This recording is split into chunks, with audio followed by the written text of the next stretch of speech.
26 December 1944. Assenois, Ardennes. Wind like knives, snow stacked along the road crown. General George S. Patton has hurled 3rd Army north. Major General Hugh Gaffey drives 4th Armoured Division into the dark seam before the village. At the point, Lieutenant Colonel Creighton Abrams pushes the Shermans forward. Lieutenant Charles Bogus sits in the turret of Cobra King, blackouts slit a thin blade of light. Inside the ring, Brigadier General Anthony McAuliffe waits for ammunition and fuel. Military police stand in the middle of the Assenois junction, white baton carving tempo, one-way enforced. No shouting, only crisp arm cuts. Engineers creep along the verge blades, shaving the glaze wet sand, drawing a darker stripe. Ammunition trucks hook onto the Shermans' wake, half-tracks guarding the flanks. German shells rake the tree line. Snow lifts like cold smoke. The first jolt a truck fishtails on the short grade before the bridge. An MP hammers the sideboard signals, steady throttle. The lead Sherman eases back half a length, angles its hull, shoulders the front wheels into the groove. Engines growl, the load bites the column, crawls on. From the left, a burst rakes the road. The half-track spits back 2 short replies, blue-violet flicker gone behind the trees. The door is open. Bogus reaches a paratrooper's glove at the edge of Bastogne as night settles in. Abrams swings tanks around to shepherd the first convoy through. Blackout lamps bead together like a rosary. General Heinrich von Luttwitz had counted the storm correctly, but he miscounted the enemy's road discipline. The aftershock is immediate. Wounded begin to move out on the reverse flow. Fresh fuel drums roll in. Harassing fire keeps thudding. The masked lights keep nodding. By dawn on the 27th, the next train of trucks slides through Assenois. Wind cuts across the bridge. Only engine pulse, dry, track metal and white breath remain, a heavy silence like ice. By the last week of December, 1944, the Ardennes offensive had turned the winter roads into a weapon. Bastogne sat, starved of ammunition and fuel, its wounded, stacking up in aid stations, its defenders holding because there was no alternative. Overhead weather smothered air power. The only lever that could change the math in hours, not days, was ground traffic, a controllable corridor through Assenois that could push cargo in and pull casualties out despite snow, ice and harassment fire. That is why the first night after the link-up mattered far beyond a handshake at the perimeter. If the road held under winter stress, Bastogne's survival moved from hope to procedure. If it collapsed into jams and wrecks, the relief became a headline with no logistics behind it. The German side understood this as well as the Americans. 5th Panzer Army needed the winter to fight for them, drifting snow to cut visibility, black ice to turn gradients into traps, narrow bridges and village chokepoints to convert columns into stationary targets. XLVII Panzer Corps expected the physics of December to do the work, 1 jackknifed truck, 1 stalled half-track, and the convoy would lock in place, while artillery and machine guns harvested a packed queue. Their assumption rested on a second bet, that American discipline would fray in darkness and cold, that drivers would overbrake on glaze, that intersections would devolve into horns, shouting and waste. The counter was not heroics, but choreography. 3rd Army oriented north on short notice. 4th Armoured Division forced the gap, and as soon as contact was set, the problem shifted from breakthrough to throughput.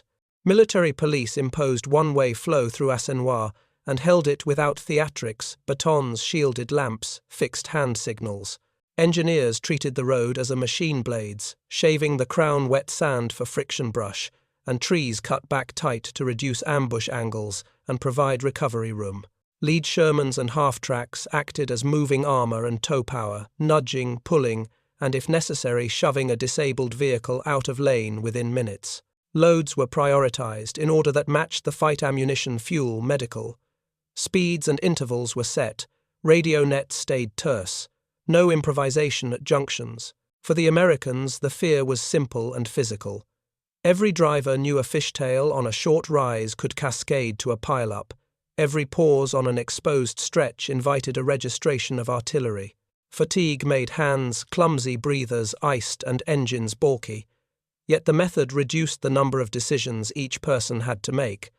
The less thinking required, the fewer mistakes the weather could amplify. For the Germans, the surprise was watching that method survive first contact with winter, harassing fire bit at verges and tree lines, not at clustered targets. The queue never quite became a queue. The corridor did not move fast, but it moved, and that was the only metric that counted. By turning a snow road into a metronome, the Americans stripped winter of its mischief value on that axis. The stakes were immediate. If the rhythm held through the night, Bastogne's magazines would breathe, ambulances would reverse, and the myth of winter stops traffic would lose its leverage. If it failed even once at scale, the ring tightened and days of fighting would be paid for nothing. A winter road does not need an ambush to be deadly. It makes one on its own. Ice plates the crown snow, packs into ruts, and every bend inside a village tightens the angle until a driver has to choose between braking on glaze or coasting into a wall. Before anyone fires a shot, the physics threaten to lock a column in place. In the Ardennes, the short rise before a narrow bridge can turn a loaded truck into a sideways plug. A single stalled engine at an intersection can back traffic into the line of a pre-registered German battery.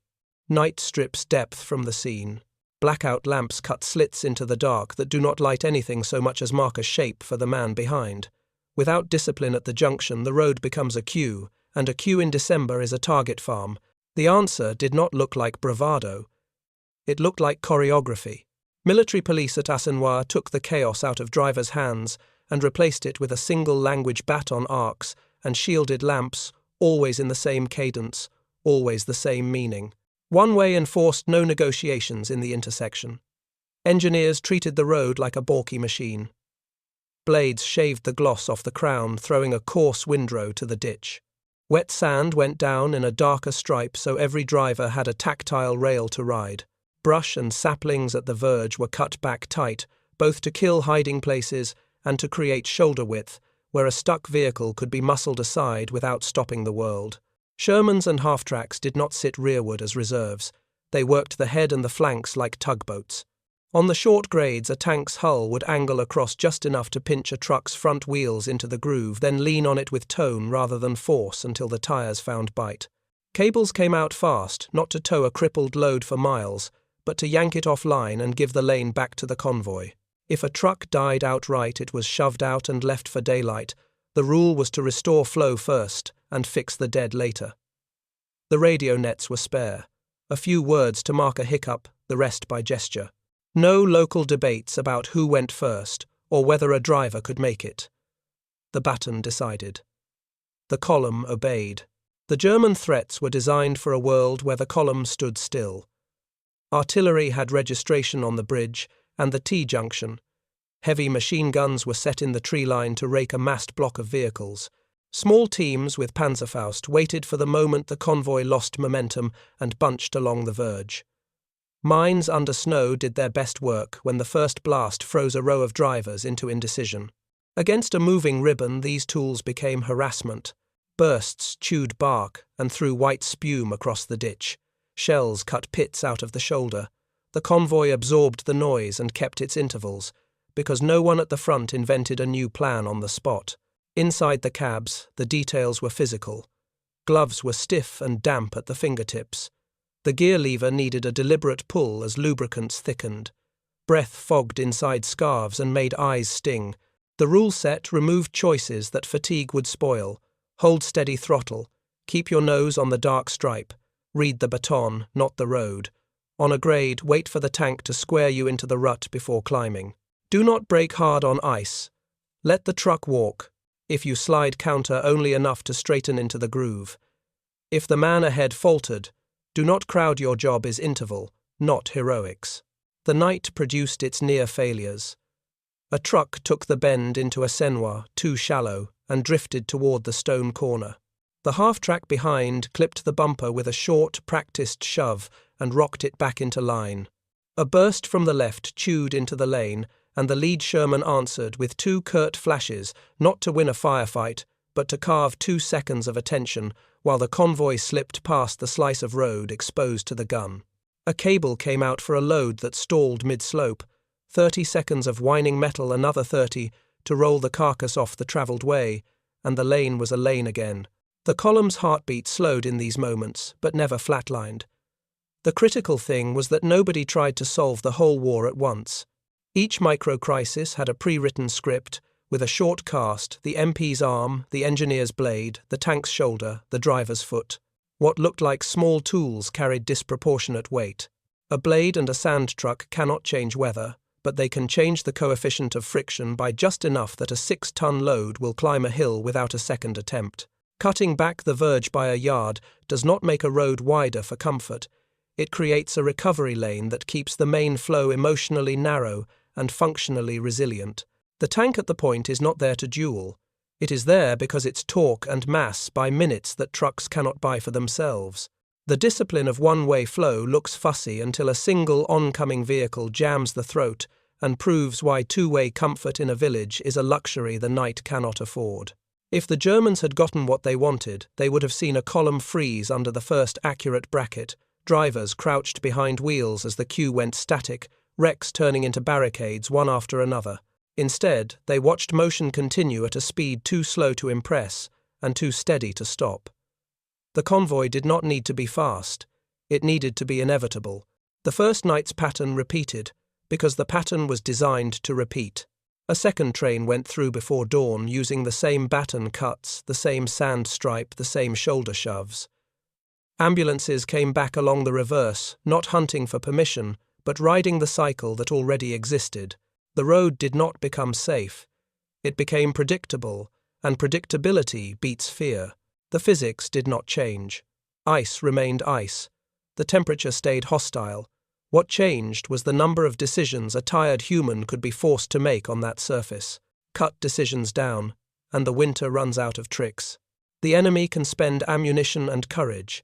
He cannot easily invent a way to stop a rhythm without first creating a stoppage, and stoppage was the one thing the system refused to allow. The shells ate the verge. The rhythm did not. Wind presses the forest flat and drives powder into every seam of metal. The night tastes like iron.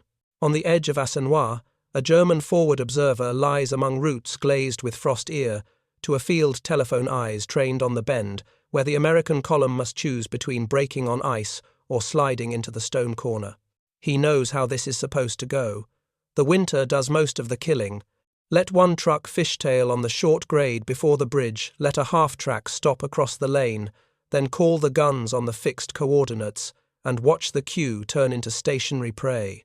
A machine gun crew crouches 10 paces off his left shoulder barrel threaded through a gap in brush they cut at noon. In their heads is a picture they have seen before, a mass that cannot move, men bunched behind fenders, engines idling, white plumes hanging above the road like flags that do not flutter. He waits for stillness. Stillness does not arrive. A dull wash of light grows and breaks into beads. Not beams, little masked dots that nod in time like breathing. A tank slides into view, first its bow angling a degree at a time until the front wheels of a truck behind it settle into the dark stripe of sand.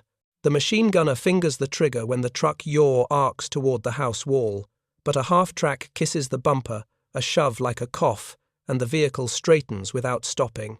The forward observer murmurs the junction code into the handset and hears his battery acknowledge, but he delays the fire order because the road is not yet the road he needs. The column is moving too smoothly to deserve a bracket. That confuses him.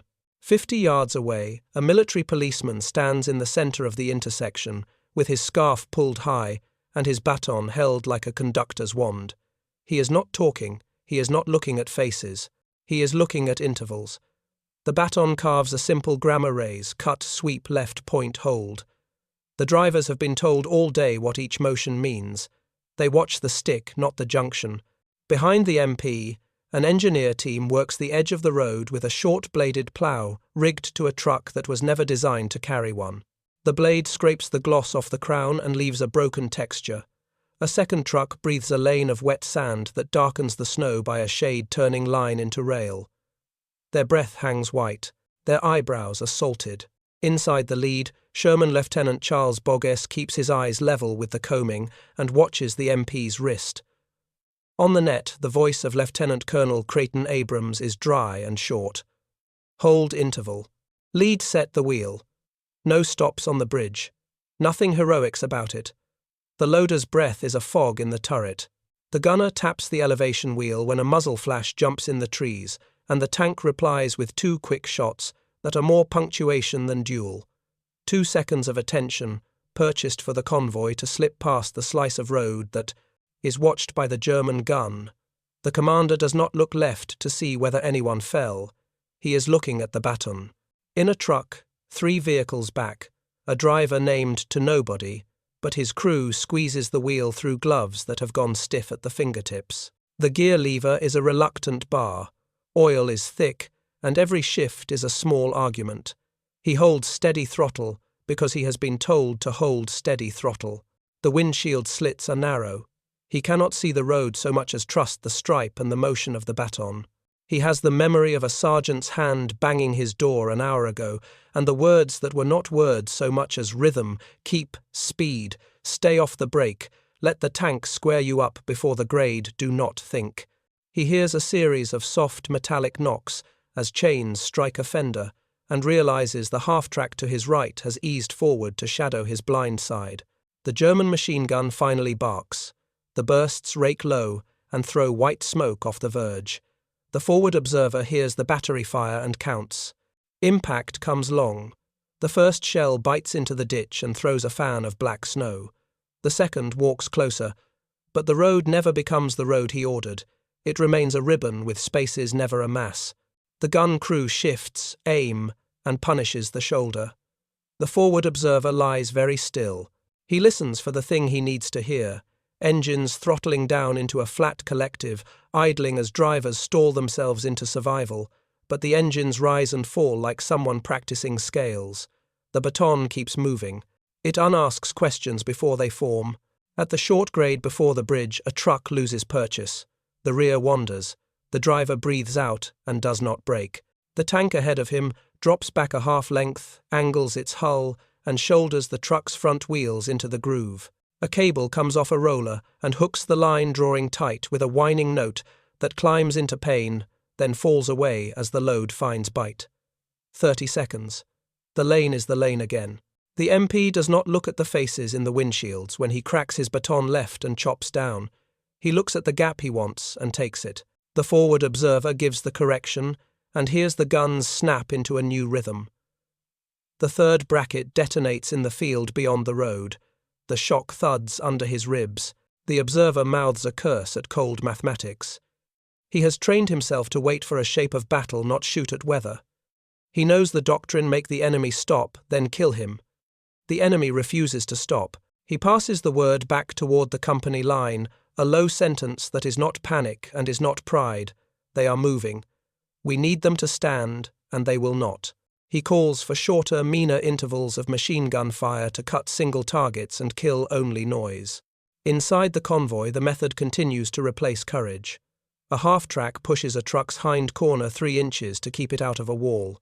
An engineer chops a ragged wedge off the inside of a bend to make room for a stuck vehicle to be shoved aside. Someone sprays sand by hand from a cut-down oil drum because the truck with the spreader ran dry 1 turn back. The smell alternates between hot oil and raw cold. Breath freezes on scarves and then melts with a chemical stink as men exhale through cloth. A driver recites the steps not as prayer but as training. Eyes on the stripe read the stick. Hold the gap. No brake, the tank will set your wheels. If he stops, you stop and wait for the baton to give you back the road. He can hear the guns out in the trees, a chafing sound like granite rubbed on wet glass. A near thing happens at the intersection, when an ambulance nose appears early from the reverse lane. The MP does not shout. He slices his baton down and points to the gap between 2 ammunition trucks, then draws a clean circle in the air. The ambulance understands and slips through the eye of a needle that exists for exactly 2 seconds, and then is gone. Someone inside the last vehicle coughs a laugh that is mostly cold. On the net, a voice says 2 out 3 in, and nobody answers, because the information does not change the sequence of hand movements that must follow. On the outskirts, the German machine gun loses its field as the column edges beyond the cut in the trees. The gunner thumbs the cold steel of the top cover, feels the frost through his glove, and stares at a road that refuses to perform like a road in December. He breaks the gun down and slips back into the forest, walking on soundless feet, breath a fog that is not seen by anyone he cares about. The forward observer lingers 1 minute more and counts the last 10 vehicles. He times the gaps and knows the truth is not speed but inevitability. He writes a number on a card for his captain and does not underline it. Past the bridge, the convoy climbs and stretches into Bastogne. The tank at the point eases aside to let a second column form. Abrams's voice returns once to set a correction for pace, and then is gone under the regular noise of engines. Boggess touches a glove to a paratrooper's sleeve a moment as quick as a baton stroke. The engineers turn around without ceremony and start down the grade again, with the plough a 1/4 inch lower. The MP checks his watch by habit and adjusts his shoulder so the wind does not steal heat from his neck. The drivers stare at the stripe until it fills their heads. Harassing fire keeps coming and keeps failing to find a block. A truck dies, and within a minute it is no longer in anyone's way. A half-track sets down a curtain of short bursts, where a tree line meets open ground, not because killing is required, but because time is. The system buys seconds the way industry buys parts. If someone were to step back and watch from high enough to see it all at once, they would not call it brave, they would call it built. The Germans had wanted a frozen queue. They got a moving seam that could not be gripped. By dawn, the Patton has repeated enough times to be boring, and boredom is the rarest luxury in a night like this. The wounded ride, the reverse flow with eyes closed against the motion. Fuel drums thump into hands that have ceased to feel and yet keep their grasp. A driver who did not expect to be good at anything except following orders discovers that following orders is exactly the talent the road demands. The storm is not weaker. The discipline is stronger. The forest holds its breath and then lets it go. A white baton draws a bright line in the ice, and the entire column believes the line is real. The night after the link-up did not end the problem. It changed it. The fight shifted from breaking a ring to feeding a town through a throat that could close at any minute. That required decisions at a desk and at a crossroads, the kind that turn improvisation into a routine before dawn. George S. Patton pushed Third Army north with a single priority: open a ground line, then keep it pulsing. He did not spread weight across romantic axes or chase German armour into the woods. He pointed mass at the Assenois corridor and gave authority to the people who could keep trucks moving. Major General Hugh Gaffey split 4th Armoured Division along 3 routes to keep pressure broad, but he treated the Assenois road as the hinge. Once Lieutenant Colonel Creighton Abrams broke contact into the perimeter, his orders bent in tone. Tanks became shepherds. The battalion that had just punched the seam turned and held the seam open. Inside Bastogne, Brigadier General Anthony McAuliffe faced a ledger, not a speech. Ammunition was measured in hours.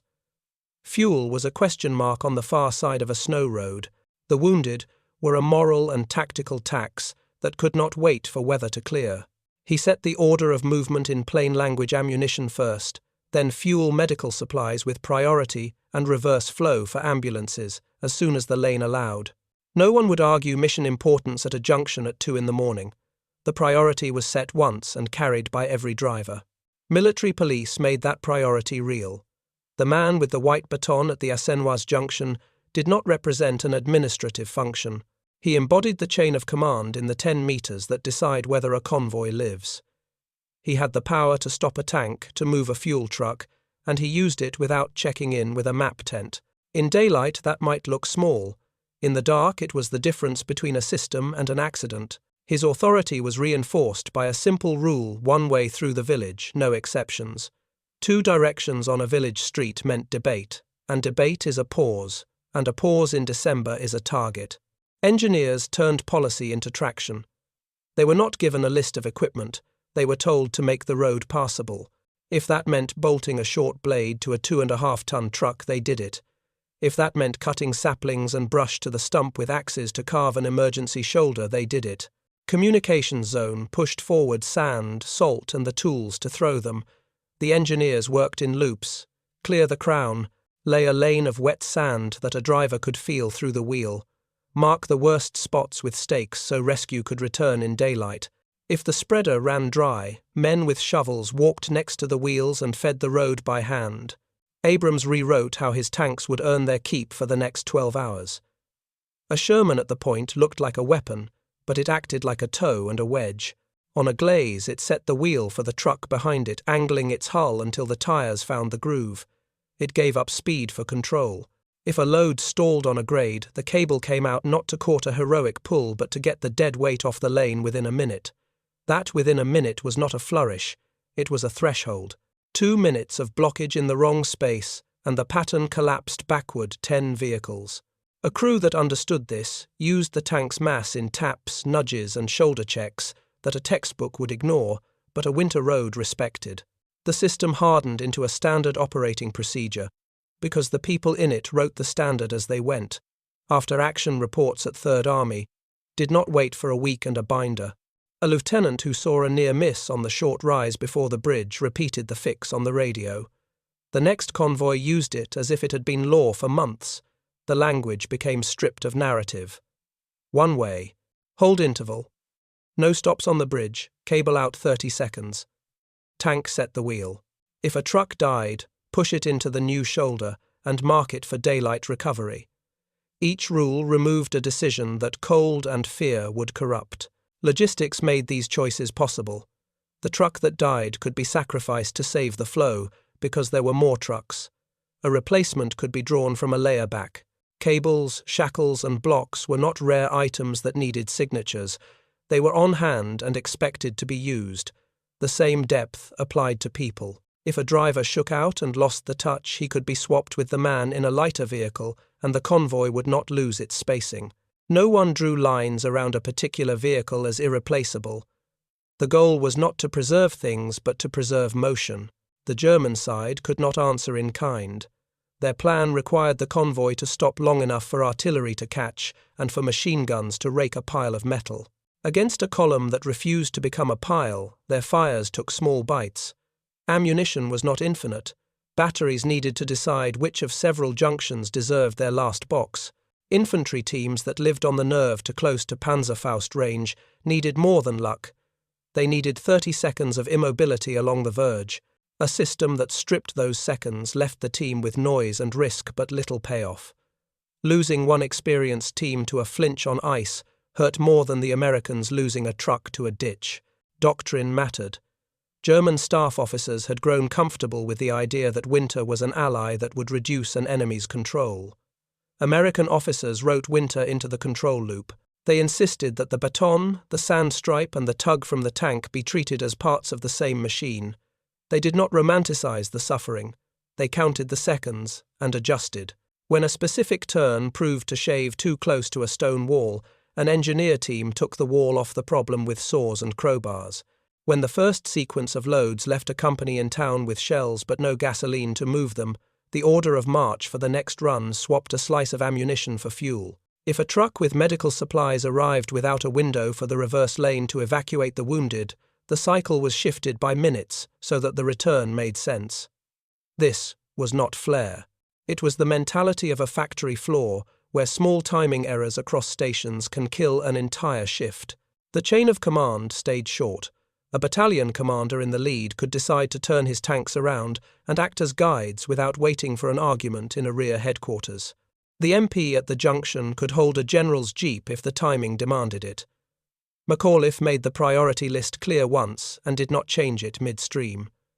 Patton did not break the rhythm to score a public relation. This lack of interference grew trust. Drivers learned that the baton's instruction was the final word. The baton learned that the tank would be there when he signalled for a push. The engineers learned that the next convoy would follow the lane they were burning through the snow and not invent a new cut that wasted their work. The road demanded a culture of acceptable loss. A dead vehicle on the shoulder was acceptable. A wreck dragged for miles was not. A bent fender from a half-tracks nudge was acceptable. 10 minutes of dead air on the net while 2 drivers argued about right-of-way was not. A tank throwing 2 short bursts into a tree line to make a gunner duck for 2 seconds was acceptable. A tank lingering to interpret the battlefield as if it were a field exercise was not. This ruthless clarity kept the mission from dissolving into the heroics that winter loves to punish. Evidence that the procedure worked arrived before sunrise. The second convoy repeated the choreography with fewer near failures because the first had taught specific lessons. A soft spot just off the crown was sanded before any wheel touched it. The angle at which the lead Sherman set the wheel for a heavy truck was adjusted by a degree because a loader had watched yesterday's tire scrub and sent the number over the net. The time slice for ambulances to pass through the junction was widened by a sliver because the previous hour's practice showed that the drivers needed a breath to line up. None of these refinements merited a sentence in a newspaper.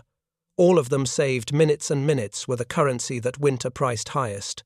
The contrast with the German side grew sharper as artillery crews burned powder with little to show.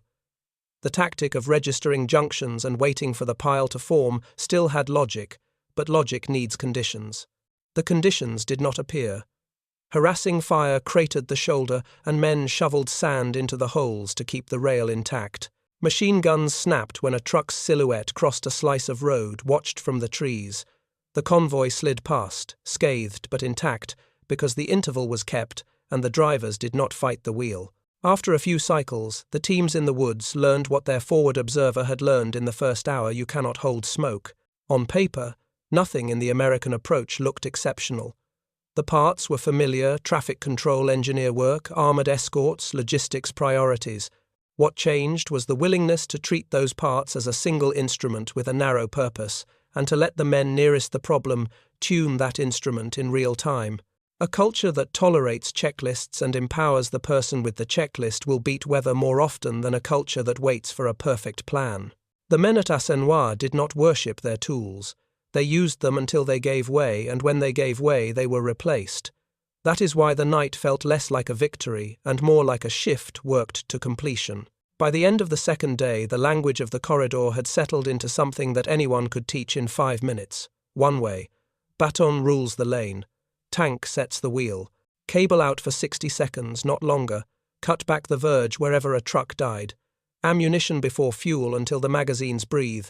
Then fuel ahead of surplus rounds to make the ammunition mobile.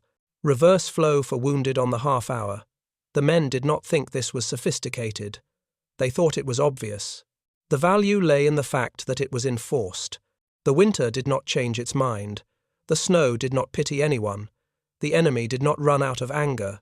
The Allied method stole the only thing that made the enemy and the winter strong at the same time, which was the pause that lets a problem grow teeth. The pause never came. The corridor did not become easy. It became sure. At Assenois, procedure beat weather. They had counted on winter, not as backdrop or inconvenience, but as a combat multiplier that would do what guns alone could not: stop a column without the expense of a decisive fight. The recipe had been repeated in briefings until it felt like physics. Let the Americans find ice. Let a truck stall on a grade. Let the queue congeal at a narrow bridge. Then harvest the mass with pre-registered batteries and machine guns. At tree line cuts. Discipline, they said, thins in darkness and cold. Traffic rules collapse faster than courage. The assumption sat under every German map pin around Bastogne like a quiet guarantee. The guarantee failed at the moment it needed to work. The road at Assenois refused to become a block of targets. What the forward observer expected to see, a clot of steel and canvas trapped by its own momentum, never formed. Instead, he watched a string that bent and flexed without breaking. The column moved in beads of light that nodded in a fixed rhythm, the product of a white baton and a rule that allowed only one direction through the village. The first salvo landed on a shoulder because the shoulder was all the fire could find. Snow fountained, bark flew, and in the space where a pause should have lived there was motion that did not look brave and did not look fast. It looked inevitable. The machine gunner at the brush gap adjusted his lead for a mass and found no mass. Tracers stitched a lane and bit air. He tried singles against silhouettes and met the cost of single shots, noise without leverage. The anti-tank team waited to close and discovered that distance is measured in time, and the road gave them none. A truck slides a tank, shoulders it true, a cable sings and is gone, and the half-minute window shrinks to a sound the team can hear but not use. Script becomes improvisation, then becomes withdrawal. The gun crew drags its weapon deeper into cover to keep men and ammunition for a chance that does not come. The collapse on the German side is not dramatic. It is a shift in verbs. Shall stop turns into will try to slow. Break becomes harass. Batteries conserve ammunition because the target never becomes large enough to justify a box. Reports turn. Lukewarm traffic continues under fire. No persistent blockage achieved. It is language that quietly admits defeat while refusing to name it. In command posts, the map stays the same, but its meaning changes. Where a red line represented control of the winter, it now marks a zone where winter has been incorporated by the enemy and reduced to a parameter in a plan. On the road, the American change is simpler. Nothing new, only more of the same. The white baton draws the same arc. Engineers make the same cuts. Tanks set the same wheels and nudge the same corners. The second convoy repeats the first, with fewer near failures, because the near failures have been turned into notes, and the notes spread into procedure. The ambulance window at the junction widens by 2 heartbeats, and suddenly the reverse flow stops feeling like goodwill and starts feeling like schedule. What looked like luck hardens into predictability, and predictability is how fear loses altitude. The myth dies where it lived at the junction where too many demands converge for a tired human to satisfy them all. The American solution is not to make the human stronger, it is to give him fewer choices. The baton speaks a grammar that erases debate. The drivers follow a stripe of sand that stands in for sight. The tank crews treat their mass as a tool for restoring flow rather than seeking fights that would flatter the weapon and endanger the convoy. When a vehicle fails, it is not mourned. It is pushed out of Patton like a defective part on a line. A culture that accepts this looks cold from the outside. From the inside, it feels like relief. The sound of the collapse is distinct. On a successful German night, the road would stutter into an idle, and stay there the throb of many engines, settling into a single dead tone that promises destruction. At Assenois, the tone never flattens. It wavers and climbs, it drops and returns. It keeps time with actions that take less than a minute, a shove, a snatch, a hand signal that resolves a conflict before it's visible. Artillery arrives late to events already concluded. Tracers decorate a moment already past. The winter remains cruel, but cruelty without control is weather, not doctrine. Elsewhere in the ring, the effect propagates. A company commander who planned to time an assault to the freeze hears that there is no freeze to time. The staff officer who framed the night's confidence in the phrase, "they will stop themselves," replaces it with, "they are moving." The forward observer is not punished for failing to produce a blockage. He is simply given fewer rounds with which to fail again. If the Germans were hoarding experience in their small teams, this is what makes the loss feel large. Hard men are being spent to force pauses in a system built to refuse pausing. There is a second layer to the collapse, the paper trail that rests beneath the night's cold. American after-action reports list the near misses as problems already solved. The short grade before the bridge now sanded ahead of arrival. The stone corner in the village shaved back to create a shoulder. The cable drill trimmed to a time. The ambulance slot defined in minutes instead of luck. German notes where they exist are narrower and unhappier, harassing fire ineffective against moving targets. Target area never met conditions for massed effect. Road usable to enemy traffic under our fire. Set side by side, the documents show not which army is better at writing, but which army is better at turning a single night into doctrine by the next one. None of this makes the Americans invulnerable or the Germans incompetent. It narrows the conversation to the myth at hand that winter and village geometry would wreck American traffic as surely as a flank attack. That myth fails because the conditions it needs, stillness and debate, are the two things the Americans strip from the junction. The evidence is as modest as a 2-second baton circle and as large as a column that does not stop long enough for a range card to matter. You can call it discipline. You can call it an assembly line. What matters is that it repeats. When a system repeats, people adjust their behavior to match its rhythm. German crews ease off sustained bursts because sustained bursts do nothing to motion. They move firing points more often because fixed points predict themselves. They take fewer risks closing to the verge because the verge rarely offers a target that pays for the danger. On the other side, American drivers relax into their one job, hold the gap, and do it better than they would if asked to improvise under each new stress. Engineers begin to pre-cut shoulders without being told.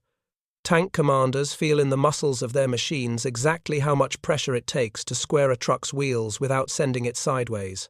The night becomes less a fight than a process carried out under fire. The end state is not triumphal. The corridor does not glitter, it steams. It smells of sand and exhaust and wool gone sour. But the strategic fact is carved out of those plain details. The road's failure to freeze breaks the German wager on the season. From that point on, the idea that winter will stop them must be spoken as hope and not as plan. The Americans have not beaten the weather so much as stolen its best trick and used it for themselves, forcing motion to continue when everyone's body would rather stop. The Germans have not run out of bullets.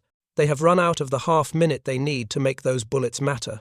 What remains is a sentence that fits on a single line and does not ask for applause. From the night at Assenois, winter is no longer their ally. It is only a variable in our procedure. By morning of 27 December, the magazines in Bastogne stopped sounding hollow. Ammunition crates slid from tailgates to hands that knew exactly where they would go. Fuel drums rolled across packed snow to motor pools that had been counting hours. Ambulances eased out on the reverse lane with engines kept just above idle and heaters that barely mattered. The corridor through Assenois did not look safe. It looked scheduled. Military police kept the one-way rule without exceptions, cutting the same baton arcs as the night before. Engineers widened shoulders by another foot, staked the slick spots, and shaved a stone corner until it no longer threatened to steal a truck. Abrams passed the shepherd's job to another armoured detachment and pushed his battalion to open the next slice. The language on the net did not change: hold interval, no stops on the bridge, cable out 30 seconds. By sunrise on the 27th, the corridor behaved like something taught rather than survived.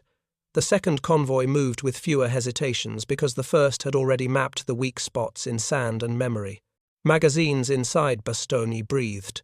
Fuel trickled from drums into cans, then into tanks that had been strong on ammunition and short on motion. Ambulances rode the reverse flow at set minutes rather than on luck. Drivers who had clenched their teeth through the night now clenched them at a lower pitch, and the baton at the junction wrote the same grammar without drama. The next days were not quiet. Weather remained hostile, and harassing fire did not forget the village. But the rhythm held. Engineers widened shoulders where a truck had died the night before, set crude stakes along the glaze to mark the rail, and shaved back a wall corner that had tempted mirrors to kiss stone. The plough blade ran lower by habit. Sand arrived earlier in the cycle.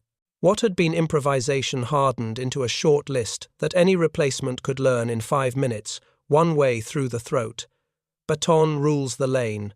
Tank sets the wheel. Cable out for a minute, then abandon the carcass. No stops on the bridge.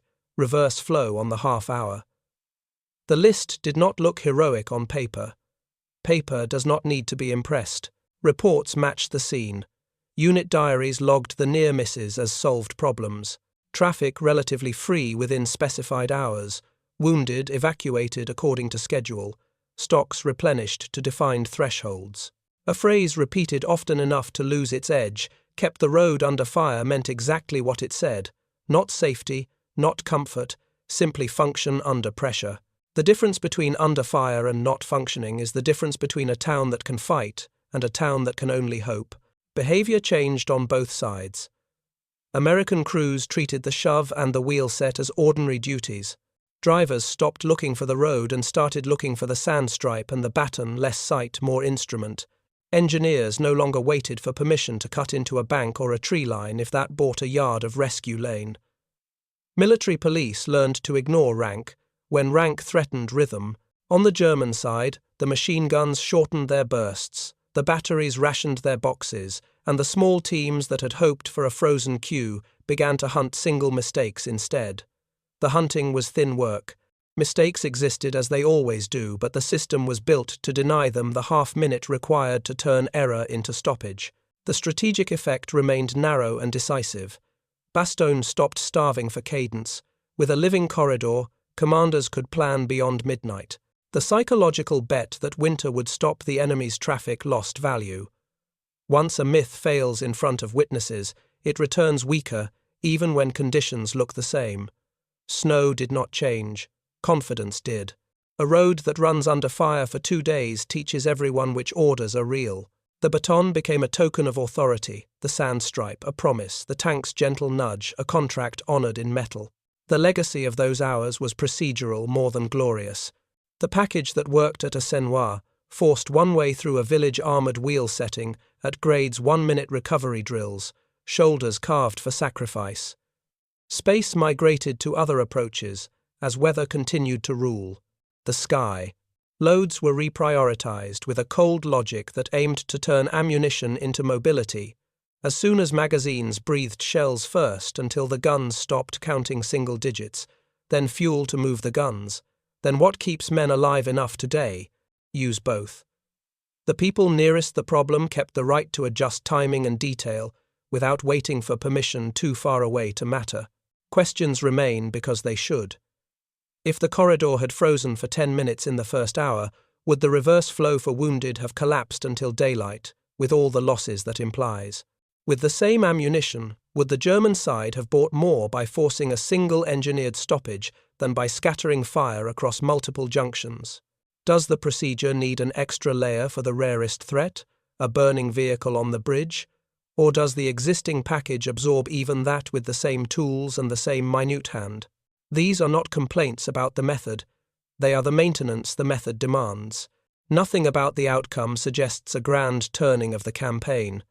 It does not need to. The subject is smaller and more stubborn. Winter and village geometry were supposed to wreck American traffic by themselves. They did not. The lesson sits at the level where men work at the junction, on the blade, in the turret, in the cab, and spreads outward by repetition until it feels obvious. Obvious is what victory looks like when it has been earned. The road did not get warmer. We just made it on time.